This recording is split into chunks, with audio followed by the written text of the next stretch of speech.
चलिए क्वेश्चन लिखेंगे, question number 206 206। Detect a sequence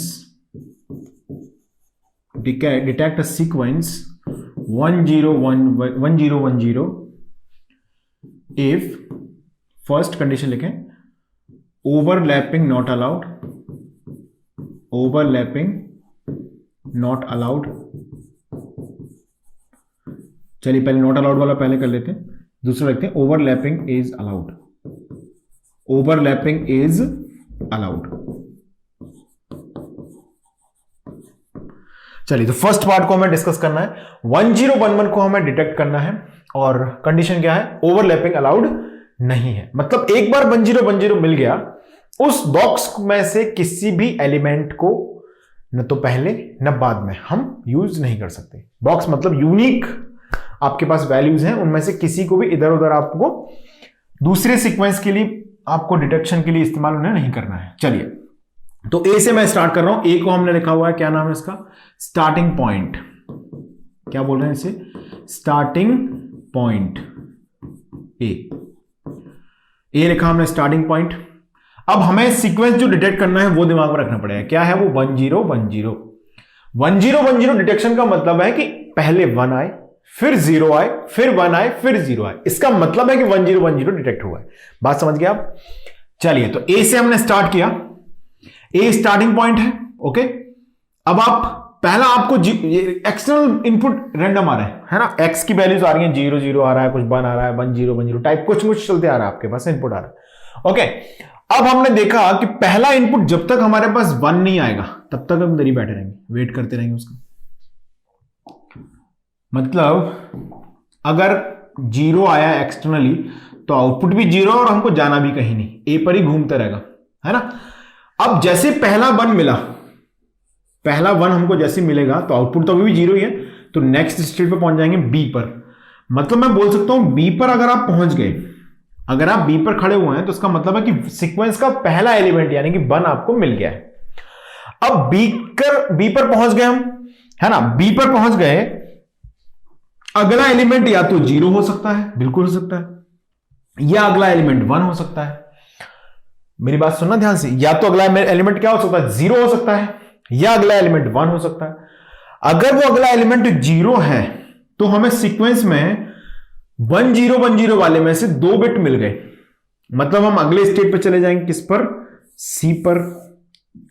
sequence अगर हमारा फर्दर डिटेक्ट होता जा रहा है, 1010 हमारा जो सीक्वेंस है उसके डिटेक्शन में अगर हम सही दिशा में चल रहे हैं तो इसका मतलब है कि पहले स्टेट से नेक्स्ट, नेक्स्ट से नेक्स्ट पे आगे बढ़ते जा रहे हैं। तो आपने देखा कि अगर यहां पर क्या डिटेक्ट हो जाएगा, अगर यहां पर हमको क्या मिल गया,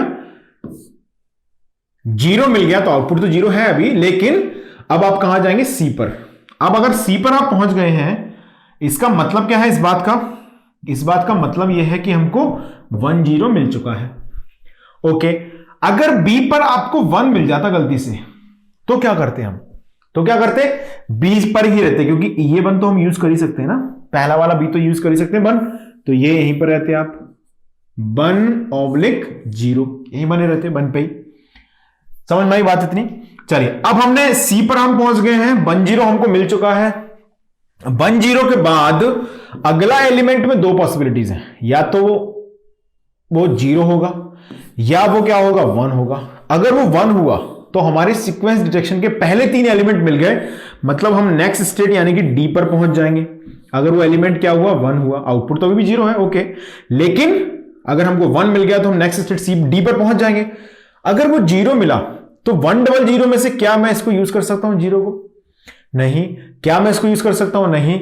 तो मतलब क्या है इस बात का, कोई भी सीक्वेंस में कोई वैल्यू हमारे काम की नहीं है। तो अगर 0 मिल गया तो आपको जाना पड़ेगा शुरुआत में ही 0/0, क्योंकि 100 में से कोई भी एलिमेंट ऐसा नहीं है जिससे हम अपने सीक्वेंस को स्टार्ट कर सकते हैं। कोई भी एलिमेंट ऐसा नहीं है जिससे हम सीक्वेंस को स्टार्ट कर सकते हैं। तो हमें कहां जाना पड़ेगा, फिर से इनिशियल स्टेट पर पहले 1 की तलाश करने निकलना पड़ेगा। समझ पा रहे हैं, पहला एलिमेंट न तो 0 हो सकता है, न 0 हो सकता है, न 100 हो सकता है। 100 सीक्वेंस ही नहीं है। बात समझ में आ गई। अब आप डी पर पहुंच गए हैं, इसका मतलब है कि 101 डिटेक्ट हो चुका है। अब डी के बाद हमारे पास 101 डिटेक्ट हो चुका है, ये डिटेक्ट हो गया। अब अगला आने वाला एलिमेंट या तो 0 होगा या फिर वो 1 होगा। अच्छा, अगर वो 0 हुआ तो हमारा जो सीक्वेंस डिटेक्शन है 1010 वो फुलफिल हो जाएगा। तो अगर वो 0 हुआ तो 1010 हमारा डिटेक्ट हो जाएगा, आउटपुट अब 1 आ जाएगा। देखो आउटपुट मैंने 1 लिख दिया, पहले यहां पे 0 0 सब जगह 0 लिखा हुआ, आउटपुट यहां पे 1 हो गया। अच्छा, इसमें ओवरलैपिंग अलाउड नहीं है, पहला वाला पार्ट कर रहा हूं, नॉट अलाउड। तो ओवरलैपिंग अलाउड नहीं है, तो मतलब 1010 हमारा जब डिटेक्ट होके आ गया है उसमें से कहीं भी कोई यूज नहीं हो पाएगा, तो हम फिर से कहां जाएंगे, स्टार्टिंग पे जाएंगे। बस यही है नॉन ओवरलैपिंग और ओवरलैपिंग का डिफरेंस। आखिरी स्टेट जब आप पहुंचते हैं तो वहां से इनिशियल पर जाना कंपलसरी है, नॉट अलाउड में, क्योंकि ओवरलैपिंग आप नहीं कर सकते। एक बार जो सीक्वेंस में एलिमेंट डिटेक्ट हो चुके हैं उनको हम आगे अपने सीक्वेंस डिटेक्शन के लिए यूज नहीं कर सकते। यानी कि इवन तो हमको दिख रहा है, देखो 1010 मिल गया, तो ये 10 हमारे पहले तो सीक्वेंस की चीज है, काम की चीज है, लेकिन हम इसमें ओवरलैपिंग अलाउड हमको नहीं है, तो हम इसको यूज नहीं कर सकते। ये 10 यूज नहीं होगा, तो कहां जाना पड़ेगा आपको, पहले 1 की तलाश में जाना पड़ेगा शुरुआत से ही। ओके, अब अगर यहां पर 1011 आया होता, 1011 आया होता, आ सकता था ना 1 यहां पर, तो 1011 के बाद एक और 1 आ गया, तो ये बन गया 1011। अब ये आउटपुट तो है नहीं क्योंकि 1010 डिटेक्ट करना है, तो क्या मैं इस 1 को यूज कर सकता हूं, बिल्कुल कर सकता हूं। इन 1 को कर सकते हैं, देखो 1 हमारा है नहीं, यहां पर अगर 1 डिटेक्शन होता ना तो हमारे ये दोनों 1 काम आ जाते, नहीं है। 011 भी नहीं है क्योंकि पहला एलिमेंट तो हमारा 1 होना चाहिए, तो हमें सिर्फ क्या मिला हुआ है, 1 मिला हुआ है। तो मतलब डी से मैं कहां पर जाऊंगा बताओ जल्दी से, जहां पर 1 मिल चुका होता है, यानी कि बी पर। और ये कब हुआ है, जब 1 आया है, आउटपुट अभी 0 है। तो ये हो गया FSM in the first condition, overlapping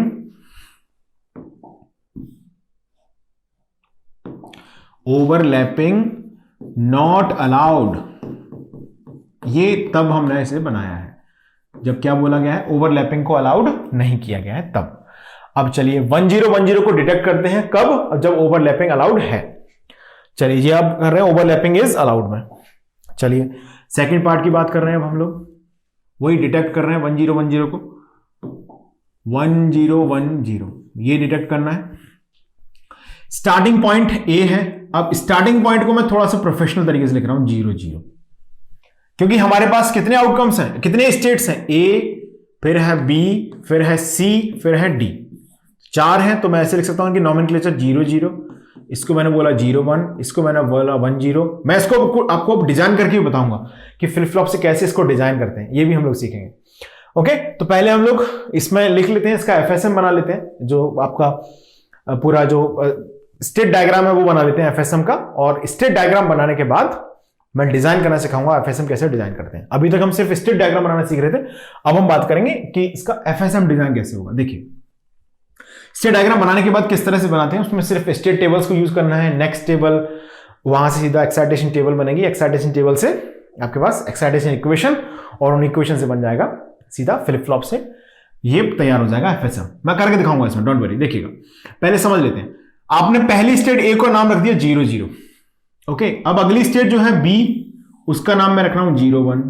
उसके अगली स्टेट है सी, इसका नाम मैंने रख दिया है 10। अगली स्टेट है डी, इसका नाम मैंने रख दिया 11। ये हमारे पास स्टेट्स हैं A B C D। समझने के लिए लिखना है तो आप चाहो तो ऐसे लिख देना इनमें छोटे छोटे अक्षर में A B C D। ये स्टेट्स हैं, 00 स्टेट है, 00 से 01 जा रहे हैं, 10 11, ये इनके नाम रख दिए A B C D के, क्योंकि हमें डिजाइन करना है फ्लिप फ्लॉप से, तो पॉसिबिलिटीज की बात करनी पड़ेगी, स्टेट्स कौन कौन सी हैं। ओके, हमें डिटेक्ट करना है 1010। तो अगर अब पहले आपको क्या मिल गया, घूमते घूमते 0 ही मिल गया, तो 0 मिला है, मतलब हम क्या बोलेंगे कि यहीं पर रहो, ए स्टेट पर ही रहो, 0 आउटपुट है। ए क्या है, यहां पर स्टार्टिंग स्टेट है, ए क्या है, स्टार्टिंग स्टेट है ए, तो वहीं रहेगा जब आपको पहला वैल्यू मिला 0। अब रैंडम इनपुट्स हमारे पास आ रहे हैं, 1010 टाइप की वैल्यू चली आ रही है। अब जैसे ही आपको 1 मिलेगा ए पर, तो ये कहां चला जाएगा, बी पर चला जाएगा। 1 मिला, आउटपुट 0 हुआ, मतलब बी पर आप पहुंच गए, मतलब 1 डिटेक्ट हो चुका है, 1 डिटेक्टेड है। मैं तीनों एग्जांपल, जैसे मैंने अभी पहले एग्जांपल कराया, पहले में 2 पार्ट मैंने कराए, ओवरलैपिंग अलाउड नॉट अलाउड, उसको मैंने प्रॉपर एक्सप्लेन किया। इसमें सेकंड एग्जांपल का फर्स्ट पार्ट मैंने कराया, ओवरलैपिंग इज नॉट अलाउड वाला, उसको प्रॉपर एक्सप्लेन किया। अब मैं फिर से इसको प्रॉपर एक्सप्लेन कर रहा हूं। तो चारों जो कंडीशंस हैं, चारों हमने जो स्टेट डायग्राम बनाया, मैं हर एक में एक एक बात फिर से रिकॉल कर रहा हूं, सो दैट आपको क्लियरिटी बनी रहे। इसके लिए आप ध्यान से सुनेंगे तो सब कुछ समझ पाएंगे इजीली। देखिए, अगर आप बी पर पहुंच चुके हैं, मतलब 1 डिटेक्ट हो चुका है। अब बी पर पहुंचने के बाद हमारे पास दो संभावनाएं खुलती हैं, या तो 1 के बाद 1 आ जाए या फिर 0 आ जाए। 1 0 आ गया मतलब हम पहले दो एलिमेंट डिटेक्ट कर चुके हैं, तो हम कहां पहुंच जाएंगे, अगली स्टेट यानी कि सी पर पहुंच जाएंगे। अगर हमको क्या मिल गया, 0 मिल गया। अगर 1 के बाद हमको क्या डिटेक्ट हो गया, 0 डिटेक्ट हो गया, तो हम सी पर पहुंच जाएंगे। अब अगर 1 के बाद 1 ही आया तो हमें इस 1 से काम चलाना पड़ेगा, ये कि पहला 1 बन सकता है ये वाला। तो पहले 1 का मिल जाना क्या है, बी पर बने रहेंगे। पहले 1 का 1 आने का मतलब है कि पहला 1 डिटेक्ट हो गया। 1 डिटेक्टेड मतलब कहां रहोगे आप, बी पर रहोगे, बी पर बने रहे। यहां पर सी पर कब पहुंच गए, सी पर पहुंचने का मतलब है कि 1 0 डिटेक्ट हो चुका है, 1 0 डिटेक्टेड। ओके, अब आप सी पर खड़े हुए हैं। सी के बाद दो पॉसिबिलिटीज हैं, 1 0 तो हमारे पास आ चुका है, अब या तो अगला 0 आएगा या अगला 1 आएगा। अच्छा, अगर अगला 1 आया तो पहले तीनों एलिमेंट डिटेक्ट हो गए हमारे, 1 0 1, तो आप कहां करेंगे, आप डी पर स्विच कर जाएंगे। अगला अगर क्या आया, 1 आया, तो आउटपुट तो अभी भी 0 है, लेकिन आप कहां पहुंच जाएंगे, डी पर स्विच कर जाएंगे। अब अगर अगला 0 आ गया तो 1 0 0 बनेगा। 1 0 0 तो हमारा सीक्वेंस है नहीं, तो क्या हम इस 0 को यूज कर लेंगे, बिल्कुल कर सकते हैं अगर काम का है तो। लेकिन 0 हमने यूज किया तो पहला एलिमेंट बना 0, ऐसे बनाओगे आप। अगले 3 एलिमेंट ढूंढोगे, अगले 3 एलिमेंट क्या आने वाले हैं, तो पहला 0 तो है नहीं, पहला 1 है, तो काम का नहीं है। यहां पर 0 0 नहीं, पहले दो एलिमेंट 0 थोड़ी है, पहले दो एलिमेंट 1 0 है, तो ये भी नहीं बनेगा। ये 3 तो बन ही नहीं रहे, तो हमें क्या करना पड़ेगा, इस सी को अगर ये गलती से 0 आ गया तो भेजना पड़ेगा इनिशियल स्टेट पर, 0/0। ओके, अब आप सी पर पहुंच गए, मतलब 1 0 डिटेक्ट हो चुका है। हम पहुंच गए डी पर। डी पर पहुंचने का मतलब है कि 1 0 1 डिटेक्ट हो चुका है, 1 0 1 मिल गया। अब अगली वैल्यू क्या हो सकती है, या तो 0 होगी या वो 1 होगी। ओके, ये बात समझ में आ गई हमको। या तो अगली वैल्यू क्या होगी, 0 होगी या 1 होगी। तो 1 0 1 के बाद 1 0 0, यानी सॉरी 1 0 1 0, अगर ये 0 हुई तो 1 0 1 0 हमारा डिटेक्ट हो गया। खुशी की बात है, जैसे 1 0 1 0 डिटेक्ट हुआ तो हमने यहां पर, ये कब हुआ है, 0 आने पर हुआ है, और आउटपुट अब हो गया 1। इतना लिख लिया। अब हमें यह बताना होगा कि जो अगली स्टेट है वो कहां जाएगी। अच्छा, इसके अंदर ओवरलैपिंग अलाउड है क्या, बिल्कुल अलाउड है। ओवरलैपिंग अलाउड है, इसका मतलब है कि जो अगली स्टेट है, देखो हमारे पास क्या डिटेक्ट हो गया है, 1 0 1 0 डिटेक्ट हो गया है, तो अगली स्टेट में हम इस 1 0 को काम में ला सकते हैं, क्योंकि 1 0 हमको डिटेक्ट करना है। 1 0 पहले तो डिटेक्शन के एलिमेंट है, तो अगली स्टेट के लिए मैं इन दो एलिमेंट को उठा के ले जा सकता हूं। इन दो एलिमेंट को हम कब उठा सकते हैं, जब ओवरलैपिंग अलाउड है। पुराना एग्जांपल जस्ट बिफोर, इसी डिटेक्शन में मैंने जो पहले वाली कंडीशन कराई है, इसमें देखो, इसमें हमने क्या भेज दिया, इसको आंख बंद करके हमने भेज दिया शुरू में, क्योंकि एक बार 1 0 1 0 बन गया, इसमें से कोई भी एलिमेंट हाथ में लगा सकते हैं आप। समझ गए मेरी बात। अब हम इस 1 0 1 0 में से इस पहले 1 0 को यूज कर सकते हैं, मतलब पहला 1 0 हमको शुरुआत से मिल गया, तो 1 0 को मिलना तो मतलब क्या होता है, सी पर पहुंच जाना। तो यहां से कहां जाएंगे हम, सी पर पहुंच जाएंगे। ओके, डी से कहां पहुंच जाएंगे आप, सी पर पहुंच जाएंगे। कब, जब 0 मिलेगा। अब 0 नहीं मिला तो क्या मिला, 1 0 1 के बाद मिल गया 1, 1 0 1 के बाद क्या मिल गया, 1 मिल गया। तो अब हमें क्या करना है, अगले सीक्वेंस की तैयारी करनी है, तो ये 1 यूज कर लेते हैं, या फिर ये 1 यूज कर लेते हैं। 1 0 है पहले 2 बिट, तो पहला बिट तो हमारा मिल गया ये 1। अगर मैं इन 2 बिट को यूज करूंगा तो 1 1 मिल रहा है, 1 1 थोड़ी चाहिए, 1 0 चाहिए। तो हम क्या करेंगे, सिर्फ इसको ही यूज कर सकते हैं। तो पहले 1 का मिलना होता है, मतलब पहले 1 का मिलना मतलब क्या होता है, बी यानी कि ये कहां पहुंच जाएंगे आप, ये। ओके, यानी कि ए मतलब है 0 0 जहां से स्टार्ट हुआ, बी मतलब 0 1, सी मतलब 1 0, डी मतलब 1 1। तो पहले 1 का मिलना होता है मतलब बी स्टेट, यानी कि कहां पहुंच जाएंगे, 0 1 पर। यह बन गया हमारा state diagram of the detection 1 0 1 0 when overlapping is allowed, overlapping जब अलाउड है तब ऐसा स्टेट डायग्राम बनेगा। ये बात समझ में आ गई, डायग्राम हमें समझ में आ गया। चलिए अब हमें यहां पर इंप्लीमेंट करना है, डायग्राम हमने इंप्लीमेंट कर लिया है, स्टेट डायग्राम तैयार हो गया हमारा। अब हमें इंप्लीमेंट करना है स्टेट डायग्राम से स्टेट टेबल, और स्टेट टेबल से हम बनाएंगे यहां पर क्या, स्टेट टेबल से बनेगा नेक्स्ट स्टेट टेबल, यानी स्टेट टेबल से प्रेजेंट नेक्स्ट स्टेट टेबल बनेगा, उससे बनेगा एक्साइटेशन टेबल जिस भी फ्लिप फ्लॉप से आपको बनाना है, और उस एक्साइटेशन टेबल से बनेगी एक्साइटेशन इक्वेशन, वहां से बनेगा सर्किट। चलिए शुरू करते हैं। ओके, तो सबसे पहले हमें क्या बनाना है, यहां पर स्टेट टेबल बनानी है। चलो स्टेट टेबल बना लेते हैं पहले। तो यहां पर हम लिखेंगे एक्सटर्नल इनपुट का भी यहां पर रोल है ना, एक्सटर्नल इनपुट का भी दबदबा है यहां। तो पहले हमें एक्सटर्नल इनपुट को भी स्थान देना होगा, ये दिया एक्सटर्नल इनपुट, ये हो गया प्रेजेंट स्टेट, ये हो गया नेक्स्ट स्टेट, प्रेजेंट स्टेट क्या है, नेक्स्ट स्टेट क्या है, इनकी वजह से आउटपुट क्या है, वो ये हो गया। थोड़ा और स्पेस लेना होगा। तो पहले हमने यहां पर ड्रॉ किया है फॉर इनपुट क्या भेजा है वो, ओके। दूसरा है कि प्रेजेंट स्टेट क्या है, फिर नेक्स्ट स्टेट क्या आया है, इन दोनों में आउटपुट क्या हुआ, फ्लिप फ्लॉप का एक्साइटेशन टेबल क्या आएगा। चलो किसी भी फ्लिप फ्लॉप से आप बना सकते हैं, जिससे भी आप चाहें उससे ये बन सकता है, ठीक है। डी फ्लिप फ्लॉप टी से बना लें, चलो डी से बना लें, कोई दिक्कत नहीं है, जिससे भी आप बनाना चाहें, दैट्स डजंट मैटर। देखिए हमने देखा यहां पर एक्स मैंने लिखा है एक्सटर्नल इनपुट, उसकी वैल्यू क्या हो सकती है, 0 हो सकती है, 1 हो सकती है, कुछ भी हो सकती है, ठीक है। और हमने डिफाइन की है प्रेजेंट स्टेट नेक्स्ट स्टेट, है ना। तो 0 0 है, 0 1 है, 1 0 है, 1 1 है, ये इनकी वैल्यूज है। तो आपने इनको लिख लिया कैसे, इनको लिखा Q1 Q0, ये हो गई प्रेजेंट स्टेट। अब यहां पर हम लिख रहे हैं next state Q1 plus Q0 plus present state next state की वैल्यूज में आउटपुट, यानी कि Y क्या आया, आउटपुट क्या आया है, आउटपुट, ओके। और यहां पर हम लिखेंगे T1 T0, ये हो गया आपका एक्साइटेशन टेबल, ये एक्साइटेशन टेबल आ गया। इतनी बात समझ में आ गई।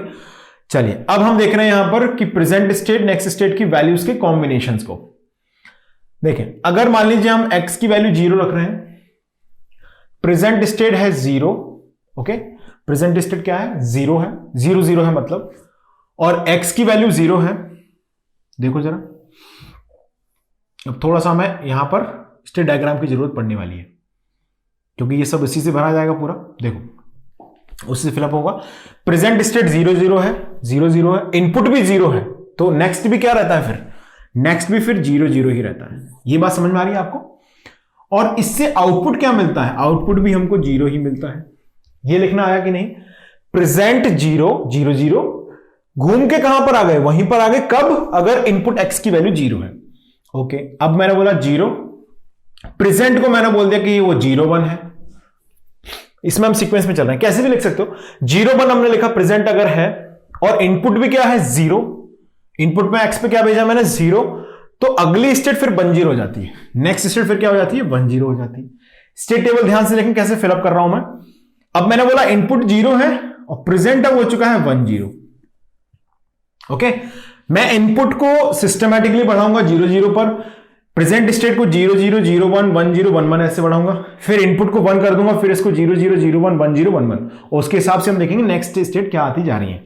देखो अब प्रेजेंट है 1 0, मतलब कहां खड़े हुए हैं, यहां खड़े हैं आप। आपने इनपुट भेजा 0, इनपुट 0 भेजने पर कहां पहुंच जाते हैं 0 0 पर, तो नेक्स्ट स्टेट आती है फिर 0 0, ओके। अब हमने प्रेजेंट स्टेट को लिया 1 1 और एक्सटर्नल इनपुट को लिया 0, तो एक्सटर्नल इनपुट 0 है, प्रेजेंट स्टेट 1 1 है, यानी यहां खड़े हुए हैं। इनपुट 0 है मतलब कहां पहुंच जाएंगे 1 0 पर, तो नेक्स्ट स्टेट हो जाएगी यहां पर 1 0। अब देखिए प्रेजेंट स्टेट को मैं यहां पर 1 1 0 0 ऐसे लेता जाऊंगा, 0 0 मैंने लिया इसको, प्रेजेंट स्टेट को, अब इनपुट को हमने अप्लाई किया है 1। देखो प्रेजेंट स्टेट क्या है 0 0, इनपुट है 1, तो 0 0 से प्रेजेंट स्टेट अगर 0 0 है और 1 इनपुट दिया है 1, ये 1 लिखा ना 1, तो नेक्स्ट स्टेट 0 1 हो जाती है, बिल्कुल सही 0 1 हो जाती है। अब हमने बोला कि एक्सटर्नल इनपुट 1 है, प्रेजेंट स्टेट 0 1 है, प्रेजेंट स्टेट 0 1 है, एक्सटर्नल इनपुट 1 है, तो ये घूम के फिर यहीं आते हैं, मतलब नेक्स्ट स्टेट भी 0 1 ही रह जाती है। ओके, अब हमने बोला कि प्रेजेंट स्टेट क्या है, सॉरी इनपुट क्या है, x 1 है और प्रेजेंट स्टेट अगर 1 0 है,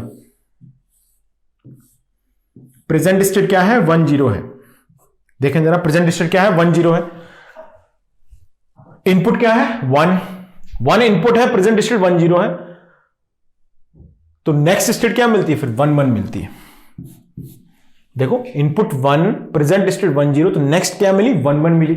ओके, अब हम देख रहे हैं यहां से कि नेक्स्ट स्टेट अगर प्रेजेंट स्टेट 1 1 है और इनपुट पे भेजा है 1, तो प्रेजेंट स्टेट 1 1 है, इनपुट भेजा है 1, तो कहां जा रहे हैं देखो ये बी पर, यानी कि प्रेजेंट स्टेट यहां पर 1 है और आउटपुट 0 है, तो यहां पर भेजा हमने 1, यहां पर क्या आएगा नेक्स्ट पे कहां पहुंच जाएंगे 0 1 पे। ओके, तो 0 1 से 0 1 गए, पहले वाले में आउटपुट कितना आया था, देखो आउटपुट हमारे पास कब आया 1 एक ही बार आया, कब 1 1 से 1 0 गए, तो 1 1 से 1 0, यानी यहां पर 1 आया, बाकी सब में क्या आया 0 है ना, आउटपुट हमेशा क्या आया बाकी 0 ही आया हमेशा। चलो ये बन गया हमारा स्टेट टेबल। स्टेट टेबल हमारे पास रेडी है। अब हमको क्या करना है, एक्साइटेशन टेबल बनाना है। T1 T0 फ्लिप फ्लॉप मैंने यहां पर चूज कर लिया है, कोई और फ्लिप फ्लॉप से भी इंप्लीमेंट बिल्कुल कर सकते हैं आप, है ना, डेफिनेटली हम किसी और फ्लिप फ्लॉप को भी यूज इसमें कर सकते हैं, कोई दो राय नहीं। चलिए अब हम लिख रहे हैं T1 T0 के एक्साइटेशन टेबल्स को। Present 0 next 0, present 0 next 0, T की वैल्यू क्या होगी 0, प्रेजेंट 0 नेक्स्ट 1 T1 रहा होगा, प्रेजेंट 1 नेक्स्ट 0 T1 रहा होगा, प्रेजेंट 1 नेक्स्ट 1 T0 रहा होगा, 0 से 0 यानी कि 0 रहा होगा, 0 से 0 यानी कि 0 रहा होगा, 1 से 1 यानी कि 0 रहा होगा, 1 से 0 यानी कि 1 रहा होगा।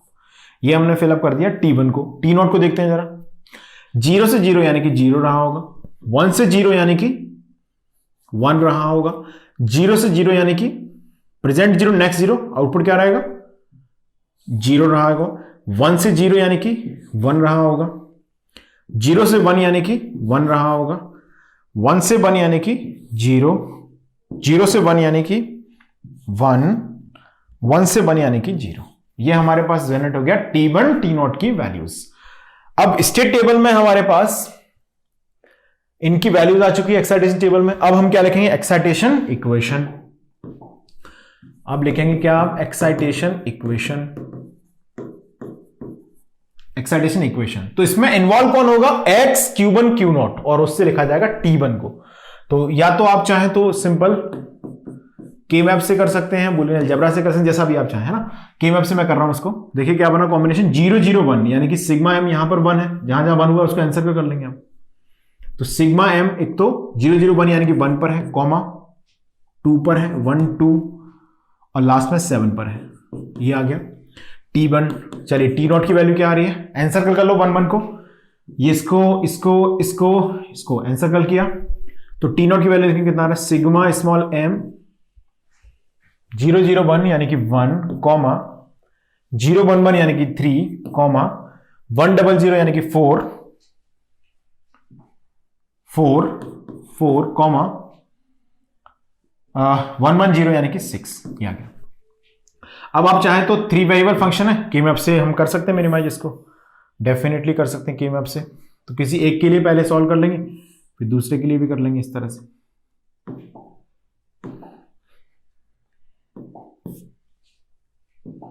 मान लीजिए आपने एक पहले के मैप बनाया यहां पर, एक दूसरा के मैप बना दिया ये, ओके। ये T1 के लिए बनाया एक हम बनाएंगे T0 के लिए, ये T1 के लिए हो गया, दूसरा ये T0 के लिए हो गया।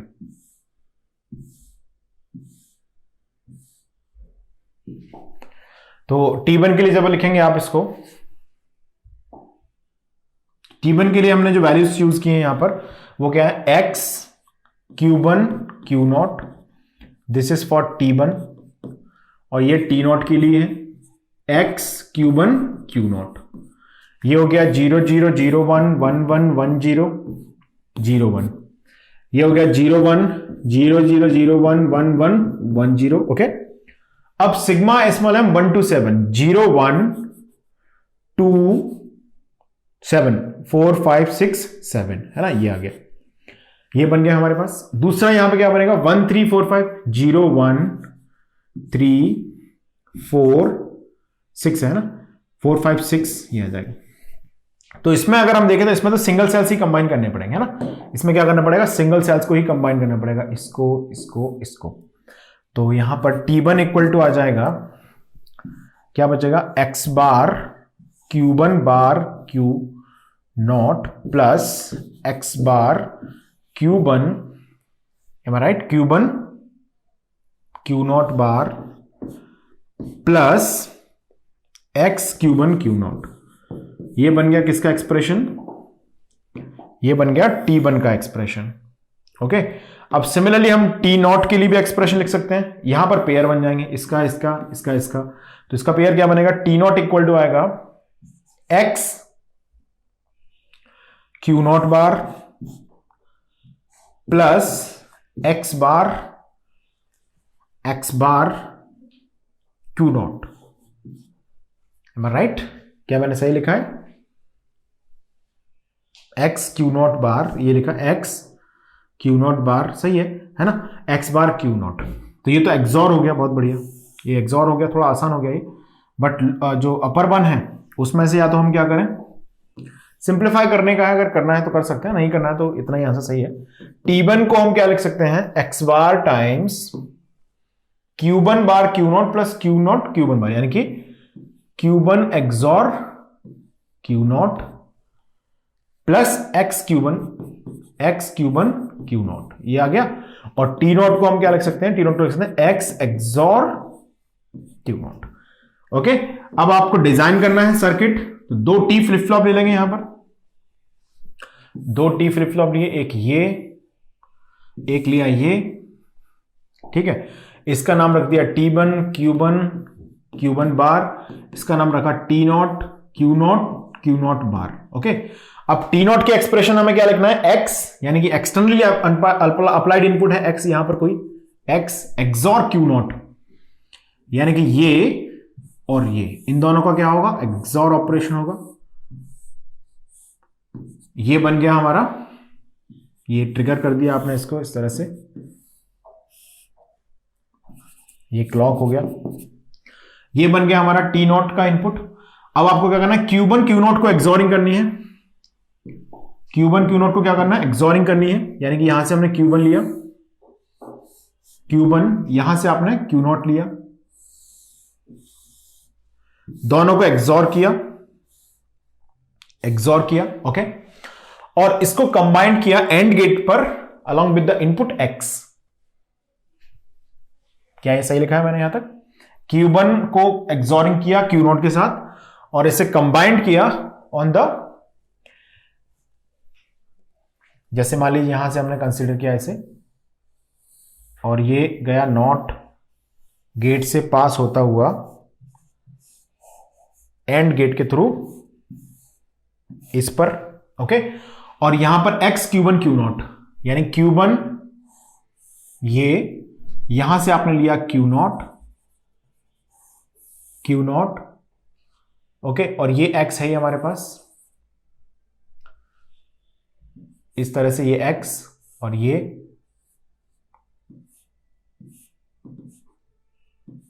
इसको भेजा हमने एक